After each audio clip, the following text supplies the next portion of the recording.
So I would like to firstly thank the organizers for inviting me here today. I'm not an expert in these topics of talent or education or coaching or anything like that, but I was at a dinner last night and I realized how serious it was, and I was fascinated by the dean of the University of Navarra, my new friend from coaching.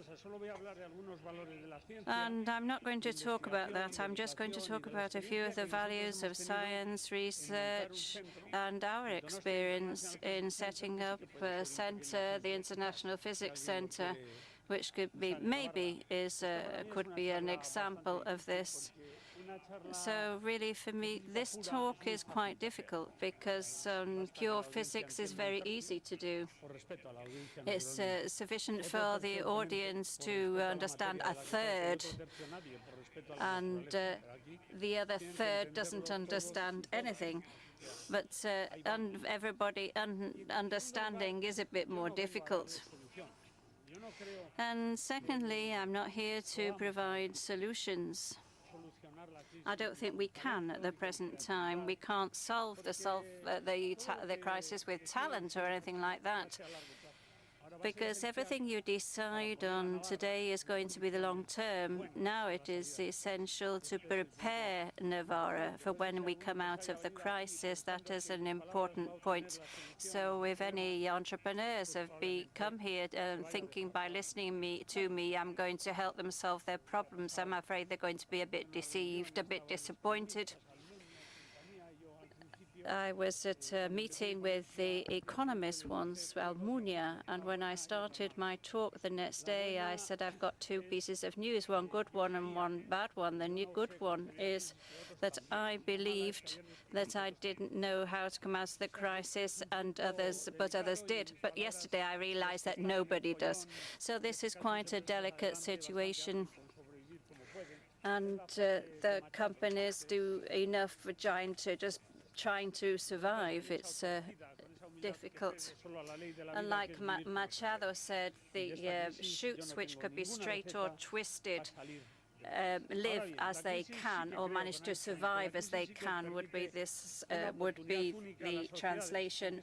With Einstein, what he says is that crisis is the best blessing that occur to anybody or countries because it brings progress. And now we have to recover from some decisions which everybody knew weren't right. And it can have some beneficial consequences for society because it enables us to reconsider values. The truth is that crisis is the result of a lack of competence. Physicists have designed things that have no relation to reality, thinking that the financial market was like nature, and what they've done is mess things up a bit more. In this magazine, the Science magazine, there was a study about the community that was the less ethical, and it is the markets, people who don't buy a T-shirt, for example, because they've been made by young children in Bangladesh, don't mind buying thousands of shares in the company that are using those same children. And this study indicates that the crisis has a component of lack of values and the lack of leadership, with political and human leadership. But the crisis can help us put into perspective the importance of science, education, and talent in modern societies. And the reality is that the position with respect to other countries must be decisive when the crisis comes to an end. So we need some solid pillars of education, culture, innovation based on creativity, and these are the pillars for the new future. Europe had a challenge, and we have to commit to innovation. From the Lisbon Treaty, we haven't been able to do so, and that is the only solution, because Europe is 7% of the world population, 18% of the GDP, and almost 60% of the expenditure. Either we compete or we can't maintain the system, the present-day system. Crisis can't benefit us, and Einstein says the only threatening crisis is the tragedy of not wanting to fight to overcome it. That is the introduction. I'm going to talk to a few points about how these values can help us come out of the crisis, and the importance of research thinking, university. There's obsession to produce people who can be employed from the very first moment, and this obsession for usefulness can become the most useless. I would like to talk about bureaucracy, and then I'll talk a little bit about our center, and I will answer your questions. My friend Sisto has said he's been thinking about how to ask me complicated questions. Two talented people. There are scientists. And finally, I will talk about the maximum or the summit of talent is that the talent chooses us. We do not choose talent. So we have to create the conditions for Navarra to be attractive for talent. That will come at the end of my presentation. We always have to think about the end of a conference when we are starting off. Science is based on faith, on believing that the problems have solutions. There is no political proof. There is nothing natural about being natural law. We scientists believe that working, thinking, improving the question, etc., we will understand. And the marvelous thing is that the world can be reduced to mathematical algorithms. And that is what Holton called the Ionian enchantment.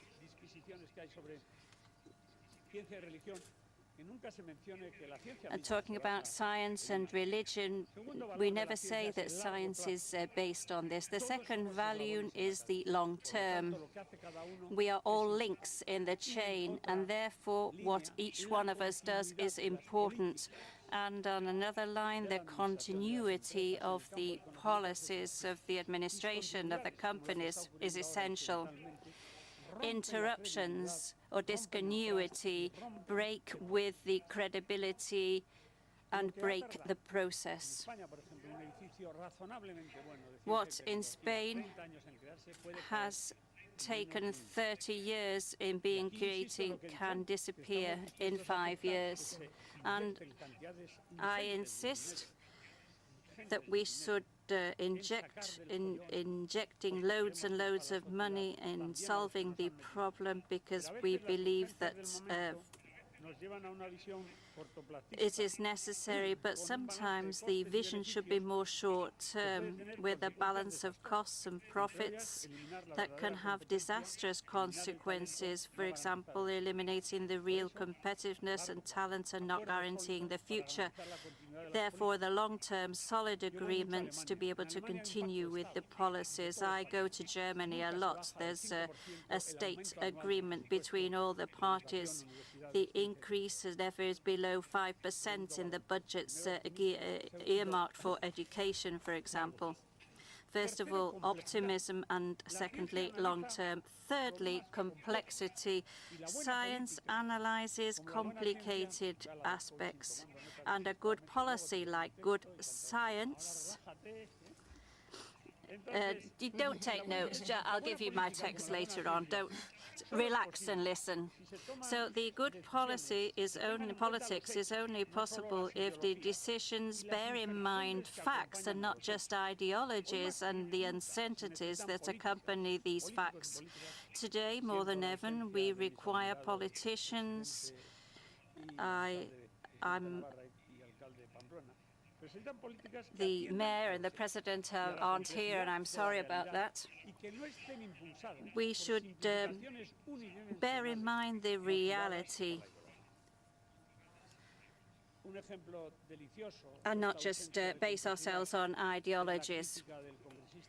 The absence of complexity is the criticism of Hamilton when the Republicans insisted on their simplest solutions to the problems of the Middle East, saying that I just don't understand why these Arabs and Jews do not settle their problems as any good Christian would do. Creativity. The fourth point is creativity. Education that we have to support to be in good conditions when we come out of the crisis is creativity. Science is based mainly on creativity, and creativity cannot be learned or taught as a method or a recipe. There is only one way of learning to be creative and learning to do science, and that is doing it together with those who do it well. That is why we have to go to the best places in the world. We must not be afraid of the brain drain. We have to, and if there is, we have to recuperate them later on. And the only way is to learn with people who know, and also developing our own skills. We have to learn to swim by swimming and not learning manuals. So some schools are more conservative. I don't have much experience in that. My education was a good education in a village, one of the nicest, prettiest village in the Basque Country, in the Roncal Valley. I hope nobody bothers about me saying that. And what they fostered there was the memory. And I think this is absolutely essential. I am against the tendency that you shouldn't learn anything by heart. I think we have to use our memory, because the better if you don't have to memorize without understanding. That is completely different. Creativity is talent to solve problems without having to resort to the recipes. And sine qua non condition is an intense, conscious curiosity about the subject. And furthermore, creative requires you to be able to think for a long time, long periods of time, on really diffuse matters. Maybe a good thing to listen to the opinions of coaching, but the serious problems, important problems, at least in science, appear in a diffuse manner.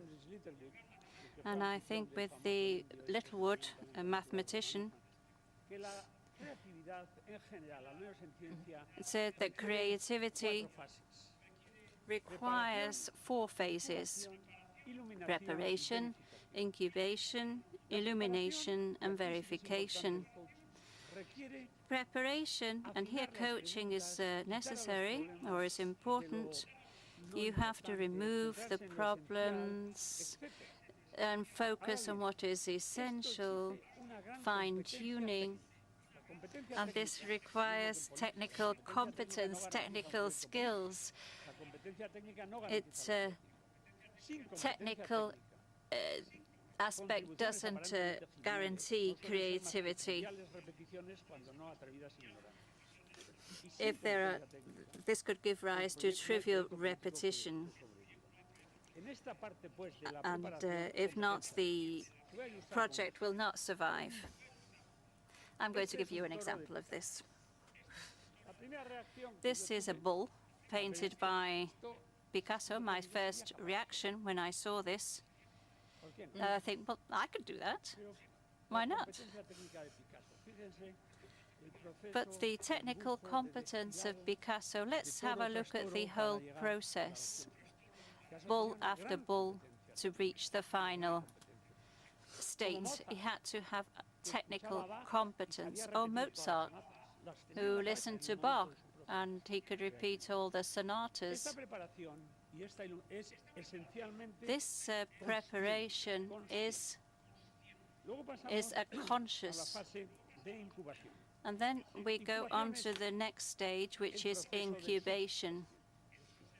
Incubation is the subconscious process. We despaired, we're forgetting things. This doesn't occur just with the theory of relativity, for example. It occurs with simpler matters as well. But suddenly things emerge.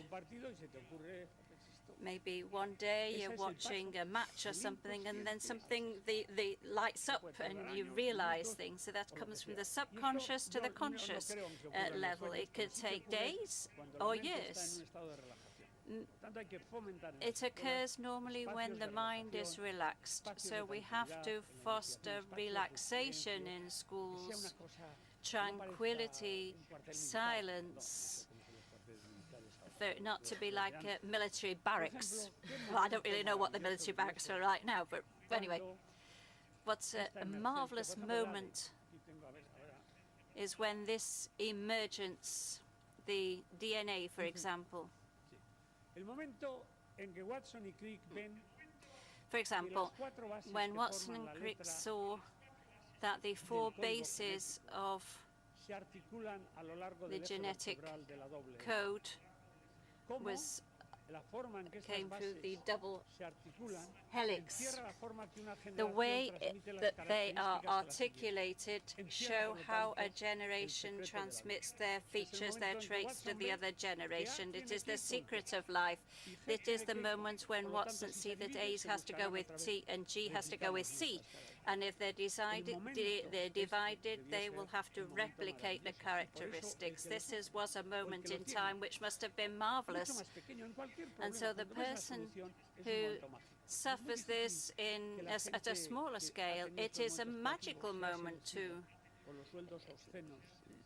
It is these sort of people who probably haven't been seduced by these enormous and obscene salaries that we've been hearing about. And what he did was call Crick, and they went out for a beer. They were at Cambridge and they went to a pub and had a beer, and they celebrated the moments of the discovery, the moments where something conscious becomes conscious. Another example, and this is for the university educators. Sometimes teaching takes over research.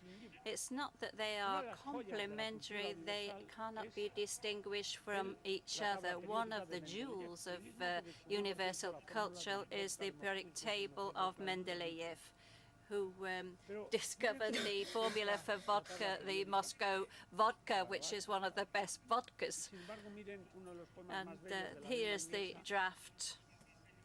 But this is one of the poems, English poems, beautiful poems by William Blake. It is marvelous how he wrote, how clear everything is.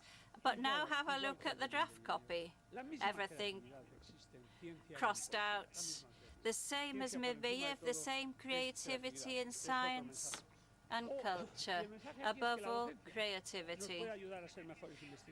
The message here is that teaching can help us be better researchers, and research can help us become better teachers. The geometries, when Bachesky had to teach geometry, more specifically the parallels. And then we come to verification.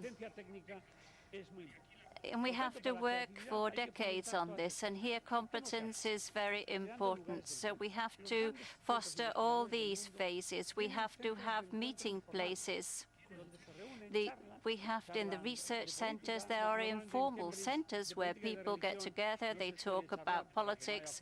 In Cambridge, you don't normally talk about religion or politics, so there aren't any problems and everybody continues to be friends. But what we have to do is talk. Where I learned most was in the cafeteria, and the same place where the electron was discovered. So we have to create informal spaces, and anywhere could be good for that. Schools, companies, and also in the research centers. And to finish this initial part of the values of science, I would like to point out that creativity, contrary to what people think, is not the most important knowledge. It is both behavior, will, attitudes, and actions all at the same time. That is Cajal's. For instance, that any large work in art and in science is the result of a great passion placed at the service of a great idea. I don't want to do propaganda. I'm going to give another talk at 7:30 in the planetarium this afternoon. I'm sorry to the organizers. I know that, but yesterday I said I wasn't going to mention it, but I'm sorry, I couldn't miss out on saying that. Research and talent.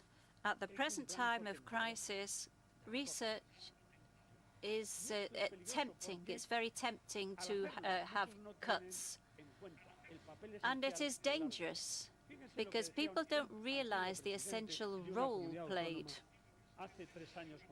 What a president of an autonomous community said 3 years ago when the crisis began in an article in the El País country, that university research has components that cannot be subsidized in times of crisis in the 21st century. This He doesn't know German because what our society needs is applied research projects that add value and wealth to our economy. This was a president of an autonomous community recommended this, and if this recommendation was followed, it would lead to disaster. It's like Alice in the Wonderland. You have to run as much as you can to keep in the same place, as they say here. It is, you have to walk a lot, you have to run a lot to get from one place to another, or even to stay in the same place. And one of the most important challenges of talent is to get rid of the utilitarianism. Talents have been free to give free rein to their imagination. They all comes from the GPS, the laser. They've all come from science and abstract questions, etc. And maybe qualified by this person, this ex-president I've mentioned before, cannot continue to be subsidized in times of crisis. The quote of Husserl, it is common in a concern for immediate questions, and that is why we have to praise the practical aspects and carry out research that can be applied immediately and be useful for society. Advising a country to not carry out research that can be applied immediately could lead to the country becoming backward. That doesn't mean you don't have to collaborate with companies, of course, and the more the better. Collaboration between enterprises and research is essential. We have to have a harmonious development. I am in favor of that, but this must be done maintaining the mission to make progress in knowledge.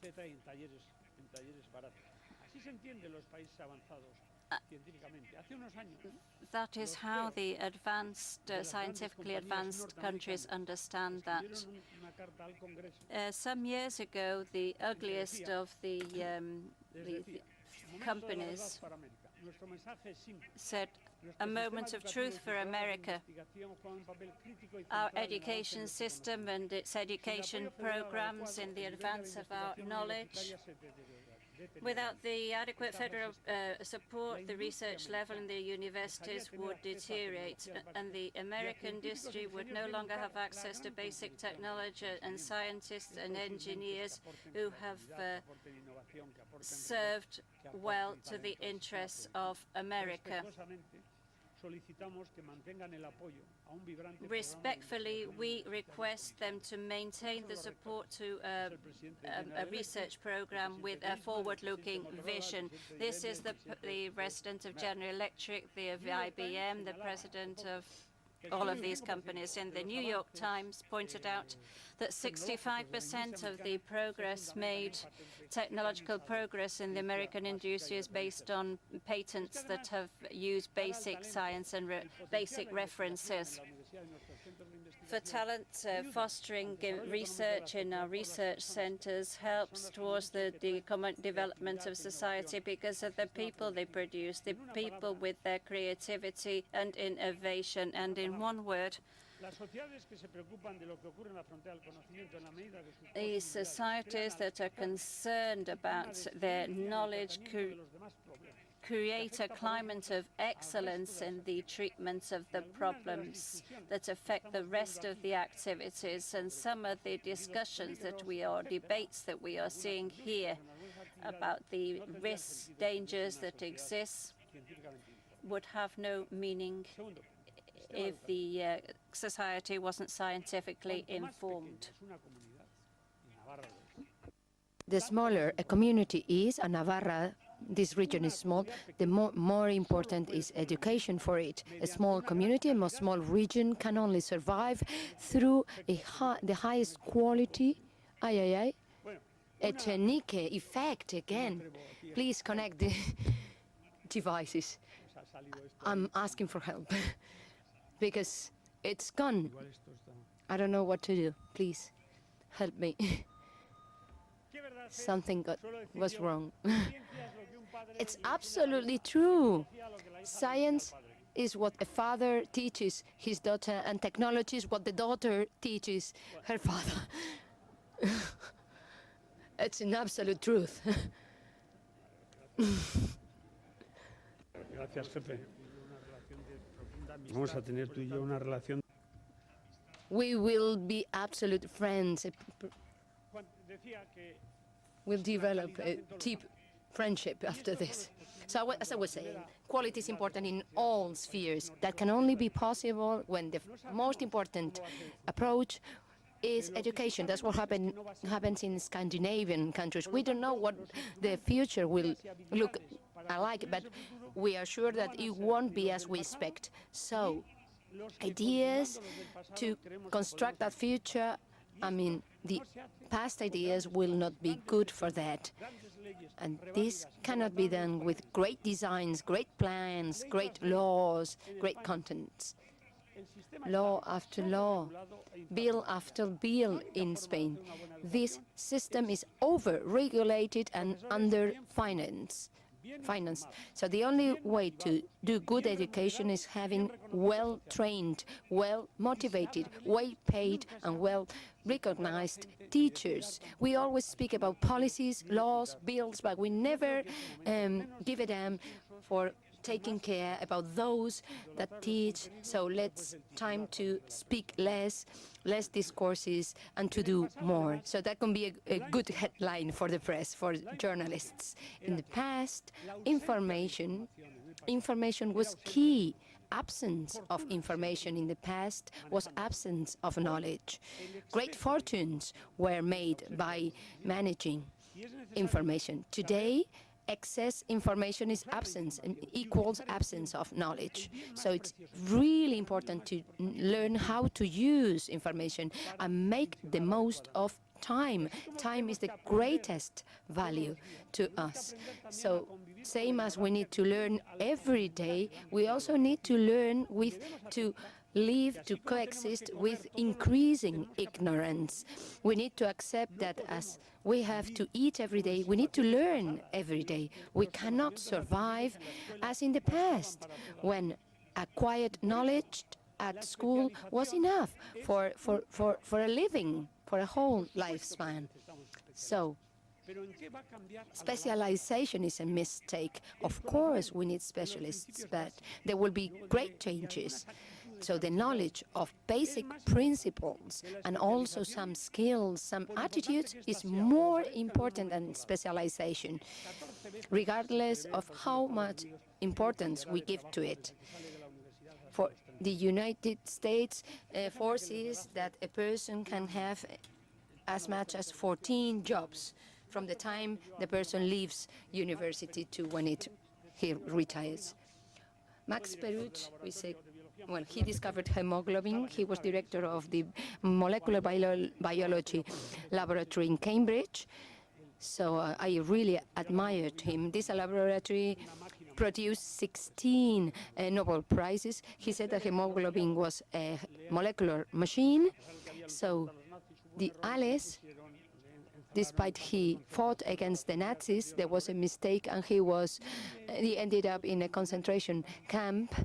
And there, he, with other luminaries, with other great people, he wrote a beautiful sentence in a beautiful group that is entitled, "Is Science Necessary?" So the contact with other geniuses taught him that excessive specialization prevented him from learning important things. We need to learn how to learn, but we need to learn to try to understand other languages, other ways of learning, going outside the box.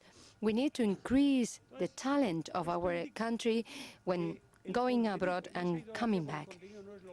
So this implies that idolatry for content is not the good way. We need to get to know content, of course. I mean, technical competence is important, so we need to fine-tune. We need to get to the point. Our universities, for instance, we know a lot, but we understand very little.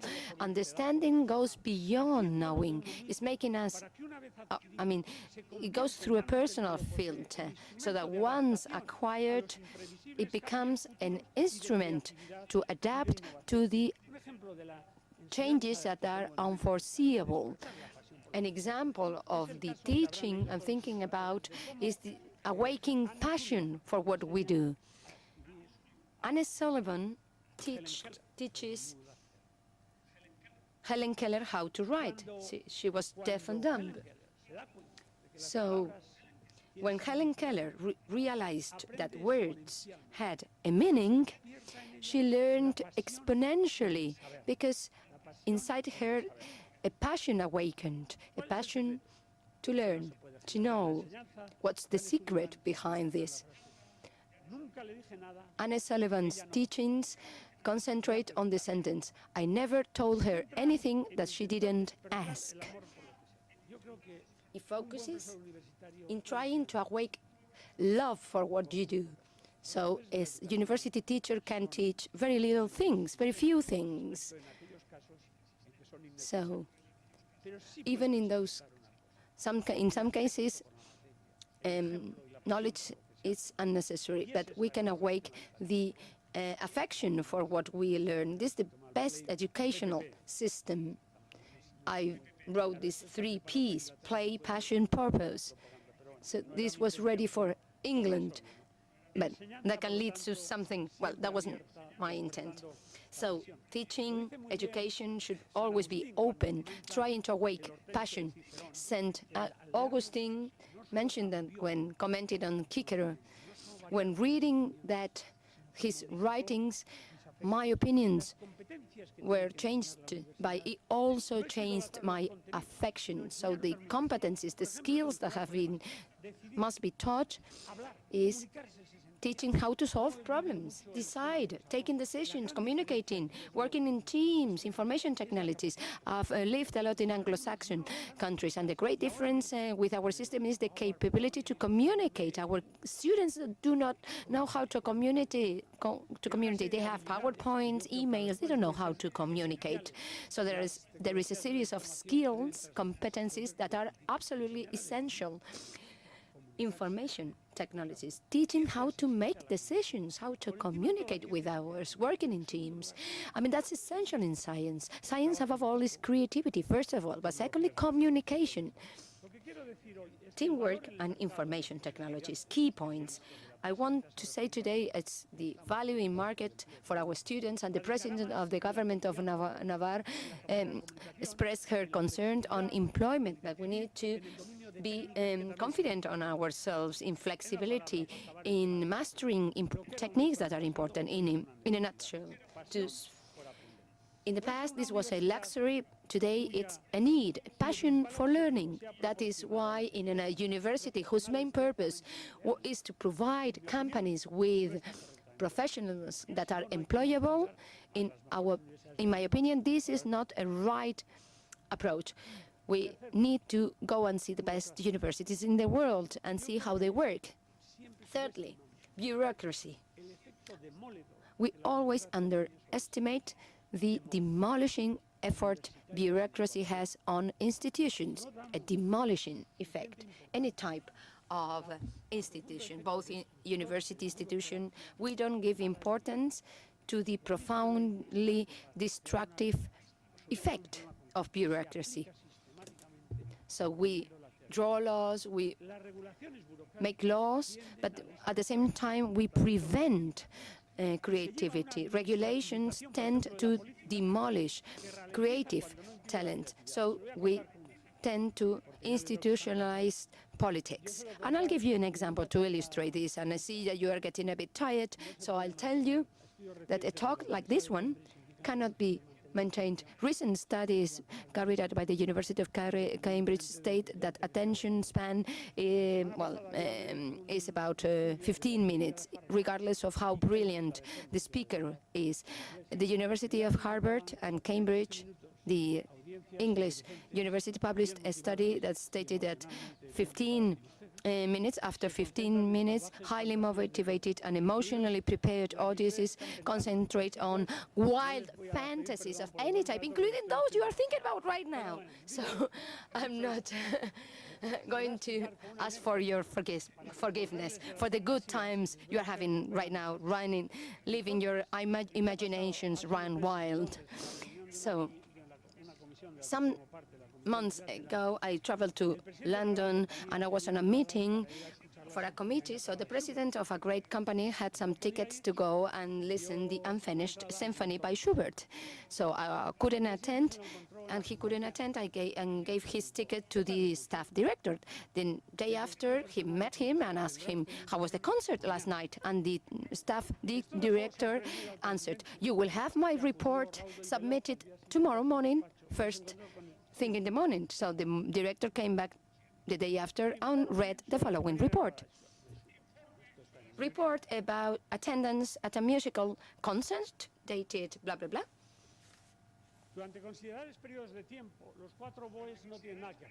During considering periods of time, the four have nothing to do. Their number of days is they eliminated activity peaks. 12 violins play the same tones, and the person of the section should be drastically reduced. If you really require a great volume of sound, this can be obtained through an electronic amplifier. In playing demi-quavers, much effort was used. This seems an excessive refinement, and it is recommended that all notes are rounded to the closest quaver. If that was the case, we could employ lowly qualified staff. There is no useful to repeat those passages that were played by violins. If these redundant passages were reduced, the concert could be reduced from 2 hours to 20 minutes. Finally, Mr. Pedro, if Schubert had attended, had been lucky enough to have this staff director, I'm sure he would have had time to finish that symphony. But that's the case. It's metabasis philosophy, and that is the case in research. The message is it's more important to create a good atmosphere so that creativity flows, because this is the only way to guarantee profound innovation that is the base, the foundation for an economic development in a country where unfairly social expense is very high, and it should be kept at that high levels, not to leave behind those that are less favored. Because the future intellectual prosperity and health in Navarra will depend, and that's for sure, that will depend, future intellectual health will depend on us being capable of including in our companies, in our educational system, an innovative culture. We speak a lot about innovation, and we need to be very careful with this keyword: creativity, talent, innovation, coaching. Everything is in favor of that. Churchill's advisor was talking to Churchill. You should, praise communities because they will think you are open-minded. But we need to put the means, the resources. Well, anyway, innovation capability, that's decisive. Innovation is not linear. So I invest in research that leads to ideas. They are transforming development in market, in products, etc. And that leads to social welfare. Innovation is mainly a non-linear process. That was the belief before in the past, but we know that innovation is mainly a non-linear process. It's like a human being's mind. That's how it should be. So innovation is mainly an attitude and a culture, being open-minded, open to new things, to produce value, any type of value, awakening in imaginations. It's, in a nutshell, culture. Creating an innovative society includes considering risk and accepting failure, accepting uncertainties and uncertain risks, not only quantifiable risks. I was lucky enough to listen to Bill Gates in Cambridge. I wanted to see that R&D investment is not equal innovation. So risk, being open to uncertain risks, not only quantifiable risks. I heard Bill Gates tell the director of the computational lab at Cambridge, Mr. Cavendish, that, the whole lab is financed by him. If you are lucky in all your projects, you will fail. As Tagore, the great Bengali poet, if you leave aside all your mistakes, you will never get to the truth. So everybody speaks well about people, about persons. Novorre stated that in a current globalized economy, the only thing that is national is quality of people. We need good infrastructures, a good and well-prepared people.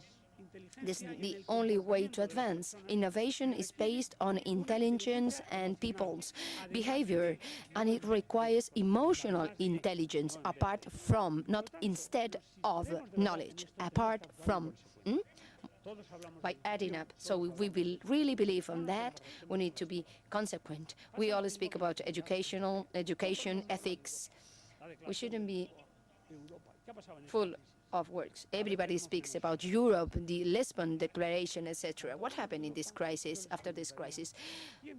Europe is being reduced, is smaller and smaller. When speaking about Europe, I'll ask you, who said this sentence? So raise your hands if you, after the immense efforts we've made to arrive where we've arrived, it's impossible to go backwards. The future of Germany, the destiny of Europe and the Western civilization is at stake.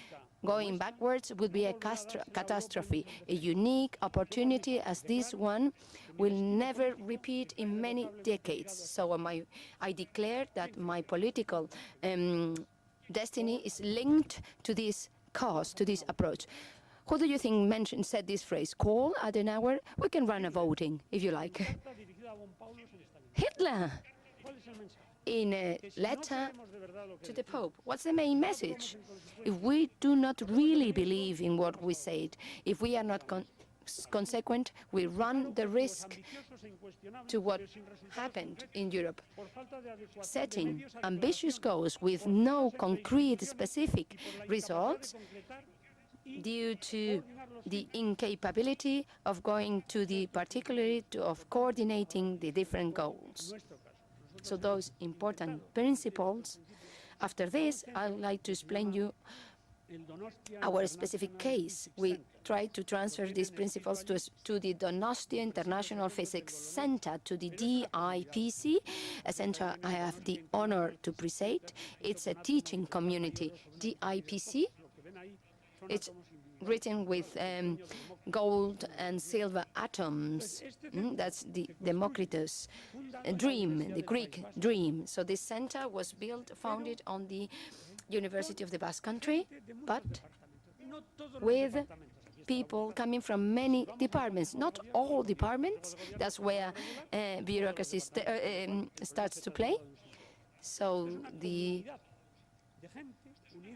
this is a community, as I said, of people that is linked around a project, that is linked with no bureaucracy to this center, to this lab, and it's a host for an international community.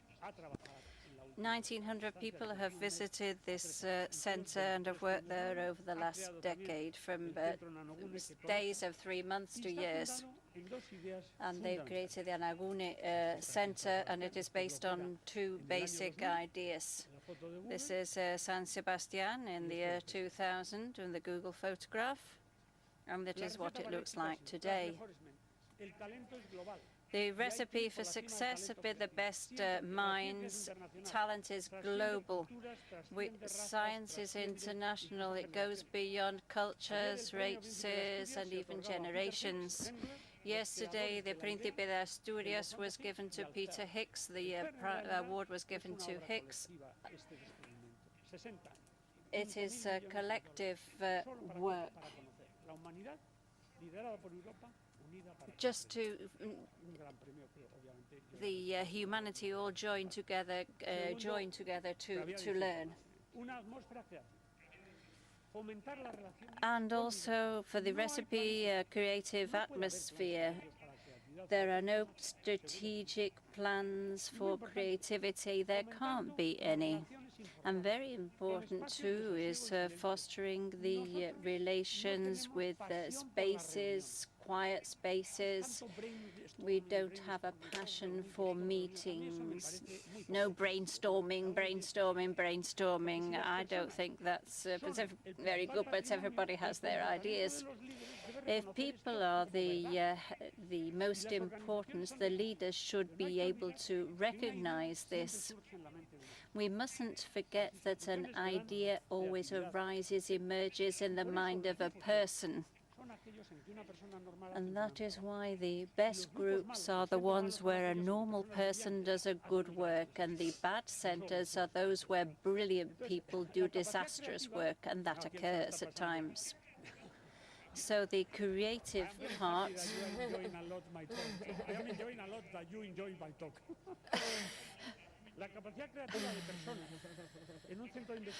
The creative capacity of people in a research center will not be developed. Talent will not be developed if they don't have freedom. How much time have I got left? I think I've got too much. It is a dangerous moment. 5 minutes. 5 minutes of the... I'd only started at 1:45, and I've got an hour, I think. Moderate yourself, Mr. Moderator. Please, 1 hour I was given. So the creativity of people and enterprises won't be developed if they don't have freedom. The confidence is necessary too, and we have to setting objectives. Rather than setting objectives from the outside, is giving confidence and placing our trust on our young people. We mustn't, and we have to have a shop window. The young people should be in places where they can be seen. And the objective of a research institution is what the president or chairman of General Electric said, and that is sharing ideas. And this isn't happening because there's too much competitiveness. Being competitive is good, but the extremes aren't good, because We must be careful in how we do all of this. Max Beruch defines the objective of the Laboratory of Molecular Biology by saying choose the outstanding people and give them intellectual freedom. Show genuine interest in everyone's work and give younger colleagues public credit, and not say that you've done it yourself. One of the things that's impressed about the article on the double Newell helix, which we celebrate this year, was signed by Watson and Crick, and not by the research directors, Ken Drew and Beruch, or by the head of laboratory, Bragg. Would that occur today? Well, maybe not. So that is a criteria for a good research center. The leader doesn't sign the articles. If I see a center that a leader signed 40% of the articles, I'll think, well, that's impossible, because maybe more is less in that case.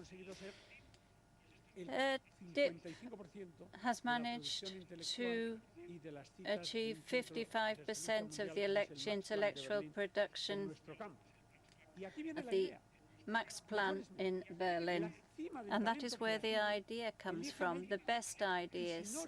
They summit the best of the best, and if you don't take care of them, they will go away. So Navarra has to create the conditions to be attractive, all types of conditions. Culture helps as well. Our cultural university includes one of the oldest languages in the world, Euskera, and they are both our languages. We have to create the conditions then. It is not I who choose the best, but the best that chooses me. That's what Tangoris did. Li Wanyu, if you'll say why China is not going to surpass the US in the next 30 years, because the US has the best conditions for talent. Science is international, and exporting talent is an aspect to be taken into account. Yesterday I had, well, the other day I was having dinner with one of the directors from Google. And he told me some things and I said, well, he said, why are they where they are? They respect merit. You measure it with criteria of creativity. And secondly, they are offered important challenges. It is important to have challenges, and there are resources to be developed. And fourth, the right payments, salaries. One of the things that are important in research, if a researcher says, why, I'm not bothered about how much I earn if I like what I'm doing. I often think about Botín in that case from the Santander Bank. We have to have institutions with that groups of people who are different to others, so that it can be visible on the world map. And to do this, we must have branded centers. If for example, you call from the professor of the University of Harvard, for example, at our center, the international advisors were important. Mainly this gentleman that gave the keynote talk of a conference that we organized some time ago. And this gentleman has passed away recently. This is the Congress Passion for Knowledge, 10 Nobel Prizes. Passion for knowledge, that's what they not passion for science, passion for knowledge. Here we can see the Dean, Hoffman, the socialist minister, regional minister from Harvard, Lange, and they have all helped us decisively. I'm going to finish so that my passion to continue doesn't go against your passion. Anyway, progress, as Roar said, is not simply achieved through the application of knowledge, but through a constant process of decision, struggle, and effort to invoke the creative mind and action. Knowledge is important, but does not replace the creative process. And this requires the correct policy for Navarre. That is, we could base this on 4 words: attract, retain, take care of, and seed. These 4 words. And with this, I finish by saying that Navarra must attract talents by offering a specific project in each field for them to develop their attitudes, skills, capacities with full freedom, and open up the door for them to consider the attraction of our centres and the benefits of our centres to develop themselves as professionals. Thank you very much.